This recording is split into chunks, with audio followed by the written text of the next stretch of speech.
So recently we did a story about how yoga can help reduce your back pain. So we invited some yoga professionals in today to show us some things that we need to do. So joining us now, we have Joni Barrett, a personal trainer and yoga professional and owner of Out of the Box Studio. We also have Ginger down here who's going to help us as well, another yoga professional. I love yoga, I really do. And the idea behind it is it's practice, you get better, you get stronger, more flexible.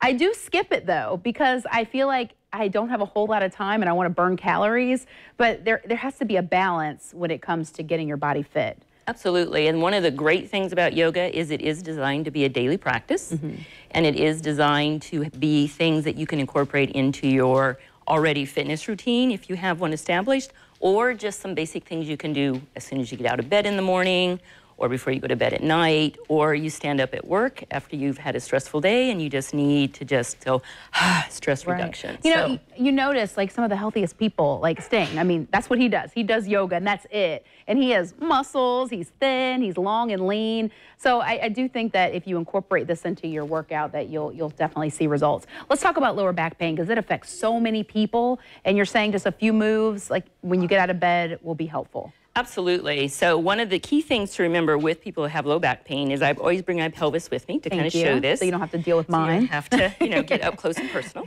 Is these are called your ischial tuberosities or your sits bones, and this is where you were designed to sit. How many of us actually do that? Right. Yeah. So one of the beautiful things with yoga is if you go to a yoga class, you're going to hear them say, sit on your sits bones, find your ischial tuberosities several times. And since it's a daily practice, eventually you'll start to sit in your sits bones. So for many of us, we wind up sitting back here on our sacrum, and that's not good for the low back. And so that you is wind up painful. Like this. It's very painful. Do we want to do something and show? Absolutely. So, and can we start with that so that I kind of know if I'm actually... So am I going to crisscross applesauce? It's called Sukhasana, or easy seated pose, yes. And so that's more up? And so what you're going to do, and you're going to think about this pelvis, you're just going to reach under and you're going to find those bones, and you're going to broaden one side, and then you're going to reach over and broaden the other side.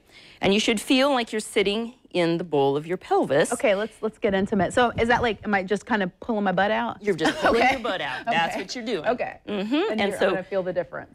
And you're really going to feel like you're sitting almost, since we're not used to it, in front of instead of behind those sits bones. And I can use my hands to kind of help me. Absolutely. Because that does feel very different. And I feel a stretch. Okay. And it should just feel like you're kind of just sitting in the bowl of the pelvis. Okay, and eventually this feels normal. Eventually it feels normal because now I'm like, it's a daily practice. Because I do think, I think I sit like this. Most people do. Okay. Which winds up overstretching here, so these muscles get longer, which we don't want them to be, and we overstretch through the low back. Okay, this is all so important. It really is. Very important. And as we age, it's important to think about this. Okay. And then for the final piece of the pose, the hands then come to the knees. Oh, okay. Oh, yes, this is that relaxation kind of. So this is where most yoga classes will start.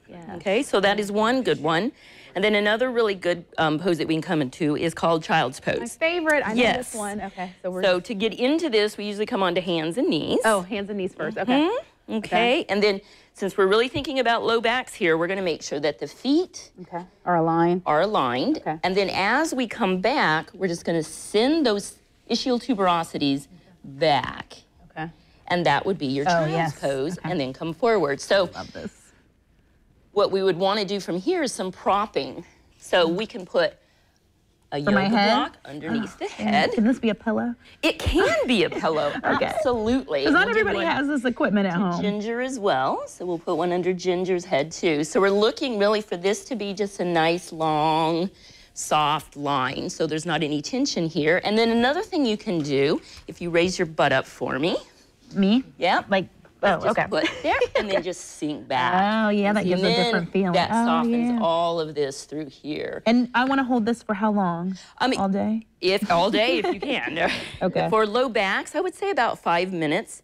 And then with yoga comes breathing. So through the entire time you're here, you're focusing on inhaling through the nose, exhaling through the nose. And if possible, think about breathing into that low back. All right, they're wrapping me even though I'm so comfortable. I appreciate this. So these are things that you can do. We'll get this on newsforjax.com. Absolutely. And definitely practice. Thank you, and ladies, if there's for coming in. one thing you take away, sit in your sits bones. Okay, so don't lean back. To Right. learn more about how the Box Mind Body Studio works, go to the Morning Show page on newsforjax.com. Ladies, thank you. Yes, thank you. I'm going to incorporate it. We'll be right back after the break.